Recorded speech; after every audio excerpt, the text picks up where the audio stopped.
Hello, welcome along to church this morning, or church online. If you're watching from home, welcome to you as well. My name's McLaughlin, and I'm one of the ministers here at Earlwood Anglican.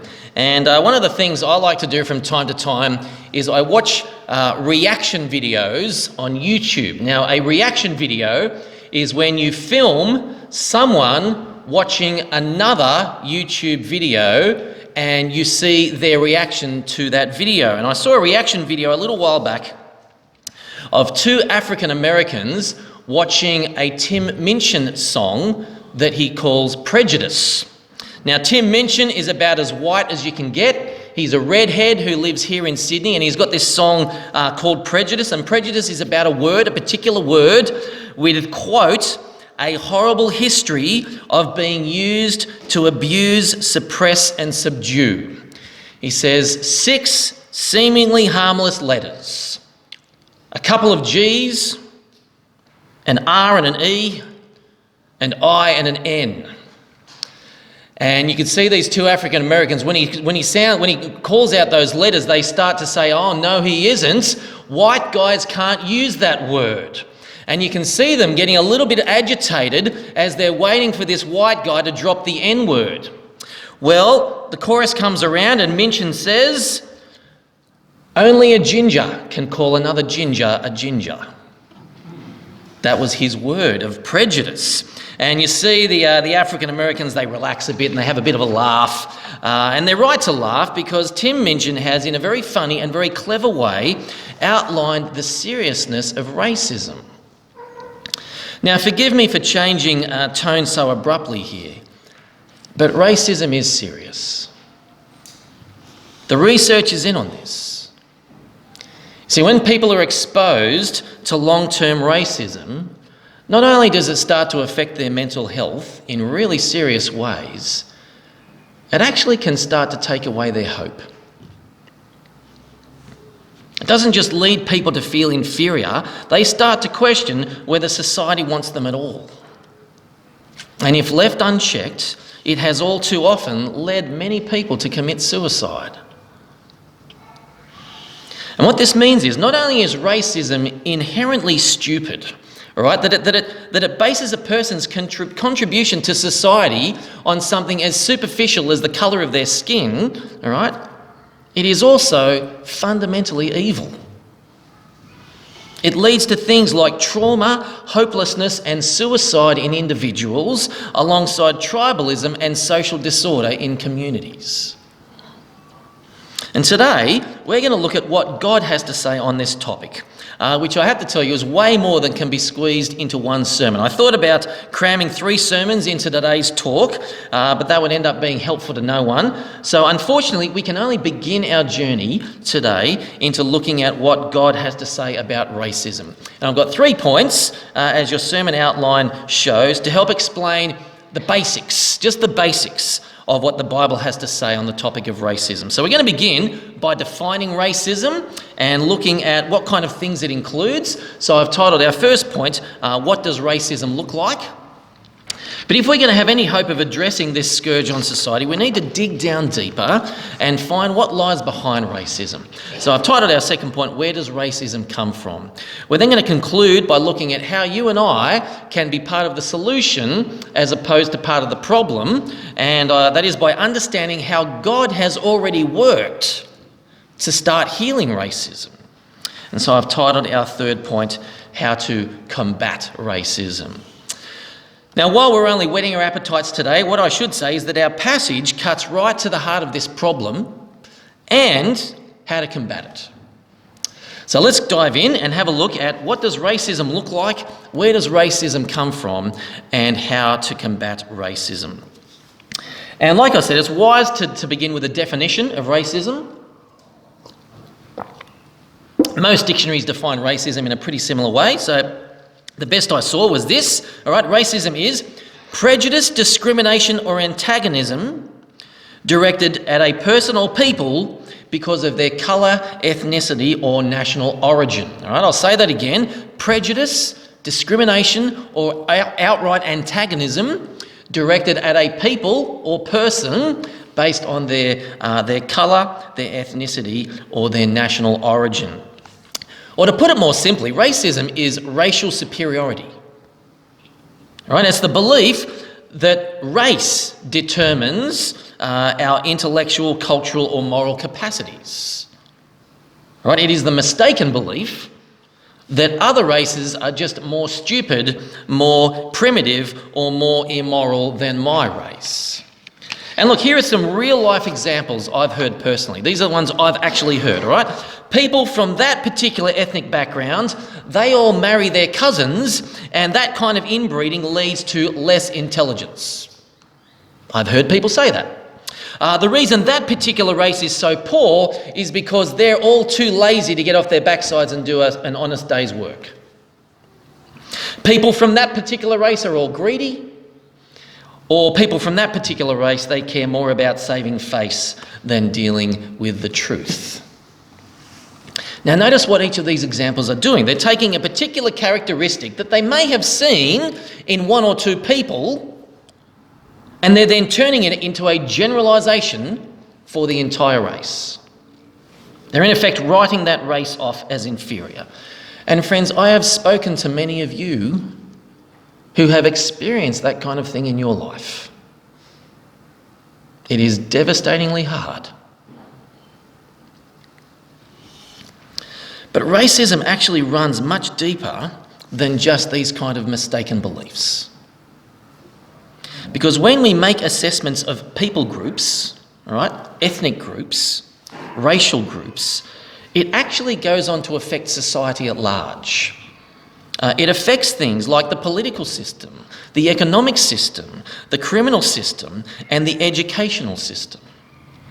And when that happens, racism can actually become institutionalised. Now, we need to be really careful with the phrase institutionalised racism because it's actually illegal in this country for an institution or a company to discriminate against persons on the basis of race. Now, that's not to say that it doesn't still happen. I was told this week that there are videos on the internet of Indigenous people walking into real estate agents to be told that there are no vacancies available for rent. They will then send a white person in to that same real estate agent and they'll be given a list of vacant rental properties. Now, that's illegal in this country, but they're isolated instances. That's not actually what I'm talking about when I talk about institutionalised racism.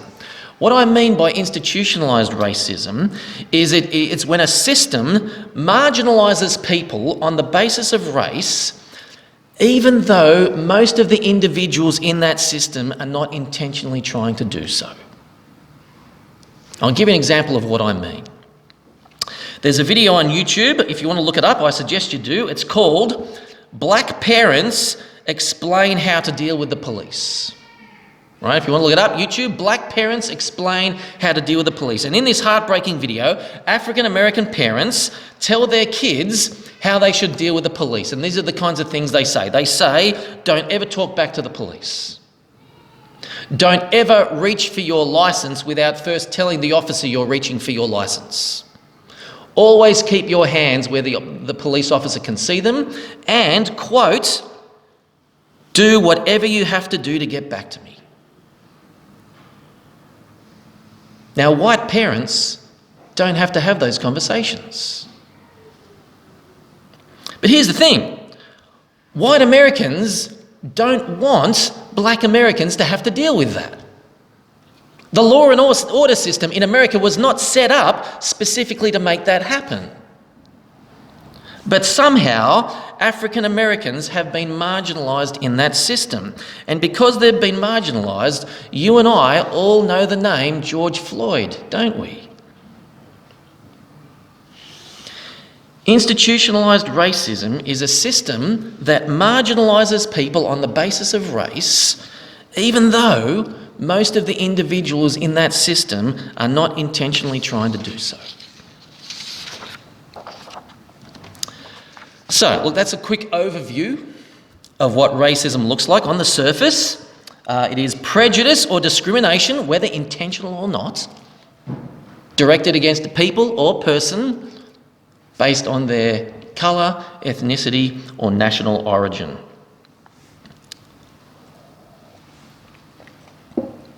Now, friends, we have been trying to combat this for decades now, through movements, through protests, through slogans, and we have had some success. I've got to be honest with you. We need to be honest about this. You go and watch movies like Remember the Titans or The Butler, and you'll see how far the civil rights movement has actually brought the US since the 1950s and 60s. We've made progress. It's the same in this country. It was actually strong activism that led to the 1967 Australian referendum that finally granted Aboriginal and Torres Strait Islanders Australian citizenship. But if we're ever going to make real headway on this problem, we have to understand the source of racism. Right? While Band-Aids help, unless we find the source of a problem, we can't properly treat it, can we? And our passage today very helpfully helps us see the source of racism. So it's Ephesians chapter 2, verses 11 to 22, and it's addressing the racial divide between Jews and Gentiles. Now, most people know what Jews are. They're people from Israel. Gentiles are pretty much everyone else. Okay? And there was a big racial divide between the Jews and everyone else back in the first century. We actually see it in verse 14. If you've got your Bibles open there or your phones open there, it says this: "For he, Jesus, himself is our peace, who has made the two one and destroyed the barrier, the dividing wall of hostility." There was a dividing wall of hostility between Jews and Gentiles. And what was that dividing wall of hostility? We actually see it in verse 15. It is the law with its commands and regulations. The law with its commands and regulations. You see, God gave the nation of Israel a big list of laws, including the Ten Commandments, to show them how he wanted them to live, the best way to live. And Israel was then to show the nations how awesome God's laws are and call the nations into a relationship with God as well. They were to be a light for the Gentiles. Instead, the Jews came to despise the Gentiles because they were immoral and unclean. They weren't following God's laws. And in turn, the Gentiles grew to despise the Jews because the Jews were looking down on them. And friends, this is how racism works. Humans take a gift or a characteristic that they have that is good, and they elevate it to absolute value so that they can then look down on anyone else who doesn't have that gift or characteristic. And the reason humans do this is because we like to be made much of, don't we? I mean, who doesn't like to feel that they're special? But there's actually a really good reason why humans like to be made much of. And that is, we were actually designed that way. Let me explain. When God made Adam and Eve, he gave them a paradise where they had anything they ever wanted or needed. Now imagine that for a second. Imagine the richest man in the world, Jeff Bezos, comes to you and he says, "I want to use all the resources at my disposal to build you a paradise where you will have everything you ever wanted or needed." But it gets even better. He says, "Because you are so special to me, I actually want to come and hang out with you each and every day in that paradise, because I just delight in hanging out with you." Now, how would you feel if he did that for you? You'd feel like royalty, wouldn't you? And that's what God did with humans. He didn't need to create us, but he did to show his glory. And in particular, he shows his glory through his love and his generosity. And so the reason humans love to be made much of is because God designed us to be made much of. It's just that God wanted to be the one who made much of us. Right? As part of how he shows his glory, by showing his love to make much of us. The problem is that all changed in Genesis chapter 3, where Adam and Eve rebelled against the one rule God gave them: don't eat the forbidden fruit. And that rebellion resulted in God having to withdraw from humans. Now, why did he have to withdraw from humans? Because perfect righteousness cannot coexist with evil and sin. Right? Just like paper cannot come into contact with fire without being burned up, sin cannot come into contact with perfect righteousness without being burned up. And God didn't want to, because God didn't want to burn us up on the spot, he couldn't hang out with Adam and Eve in the garden anymore. And because he couldn't hang out with Adam and Eve in the garden anymore, he couldn't make much of them the way he used to. So what do we do to fulfill that inbuilt desire to be made much of? Well, we look for it in other ways, don't we? We take those distinctives that are good, those characteristics that are noble, and we elevate them to absolute value so that we can then look down on others who don't have those good and noble characteristics and gifts. We claim that my gifts, my characteristics make me superior to you. And this is where racism comes from. It's from people wanting to be made much of through falsely claiming that they are superior or their race is superior. Now this leaves us with one big question. How do we combat this scourge? I don't know about you, but now that we've gone to the very source of racism, I'm starting to see why protests and rallies and slogans haven't actually worked. All right? Let me recap the problem for us. We were designed to want to be made much of. Why? Because God wanted to be the person who made much of us, to hang out with us in the paradise he'd built for us. But God couldn't do that once sin entered the world. He had to withdraw from us so as to not burn us up on the spot. The big question is, how do humans feed our inbuilt need to be made much of without elevating ourselves above others, particularly other races? Well, friends, this is where I'd like to submit that only the Christian gospel has the combat strategy that is workable. Now, the Christian gospel is the Christian message. Okay? If you're one of those people who comes to church and says, I wish they would just tell me what Christians believe, or you've come to the right place, all right? The Christian message is very simple. Number one, God gave humans a paradise to live in and hang out with him. Number two, humans stuffed it all up when they ate the forbidden fruit. Number three, God now has to distance himself from humans so as to not burn them up with his perfect righteousness. But, number four, God still wants to hang out with us. And so what he did was he sent his son Jesus to be burned up in our place. That's what the cross is. All right, have a look at verse 16. And in one body to reconcile both of them to God through the cross. Through the cross. The cross is Jesus swapping places with humanity. Right? It is Jesus coming into the presence of God, clothed in our sin, so that he is burnt up. But at the same time, Jesus clothes his people with his righteousness, so that when we finally meet our Maker, we are not burned up. Right? If I can push our Jeff Bezos story from a little further, it's like Jeff Bezos coming to you and saying, look, you trashed the first paradise I made for you. And so what I'm going to do instead is I'm going to use all my resources. Right? $175 billion, according to Google this week. I'm going to use all my resources to build you a new paradise so that we can hang out.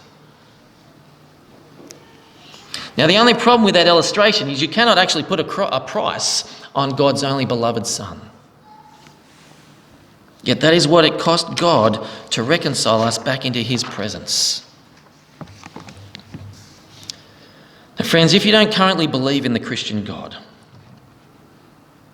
don't you desperately wish he were true? Don't you desperately wish there were someone out there who said, "You are so important to me that I will give up my only beloved son in order to hang out with you." If you do believe in that God, how does the gospel make you feel? Does it not astonish you, captivate you, electrify you, knowing how much God makes of you? And this is why the gospel is the only way to combat racism. Firstly, the gospel says, in order to save you from your sins, God had to pay an infinite price, the death of his only beloved son. But here's the thing. He has to do the same for you that he has to do for every other race. We actually see it in verse 17. Have a look at verse 17. He came and preached peace to you who are far away, that is the Gentiles, and peace to you who are near, that is the Jews. Every single race needs the same payment for their sin. What that means is the gospel takes away all superiority, whether it be academic, economic, moral, or racial superiority. Right? That's the first thing the gospel does. The second thing the gospel does is it outshines any of the good gifts or noble characteristics we might be tempted to elevate above others. Right? Sure, it's nice to be an Aussie. It's nice to have a good job. It's nice to be a Dragon supporter, though not this year. But friends, all those things pale into insignificance compared to a God, a creator, who loved you so much that he gave his son for you, loves you so much that he pardons you, loves you so much that he delights in you as a perfect and righteous child of God. Right? The gospel combats racism because it shows how superficial race actually is compared to a God who makes much of you. The only thing left to do now is to put this combat plan into action. Let me close with 4 quick ways the gospel helps us directly combat racism. Number 1, what we can do is we can check our heart. We need to check our heart. All right? As our regulars will know, becoming a Christian doesn't make us perfect. It just makes us forgiven. Christians are still tempted to be made much of outside of God. Right? We need to check that we don't have blind spots when it comes to racism. That's the first thing we can do. The second thing, preach the gospel to yourself regularly to protect against racism. Right? Remind yourselves of those 2 things. Number 1, we are just as sinful as they are. Verse 18, have a look. For through him we both have access to the Father. We need Jesus just as much as every other race. But here's the second thing. You are just as loved and accepted as they are. Verse 18, for through him we both have access to the Father.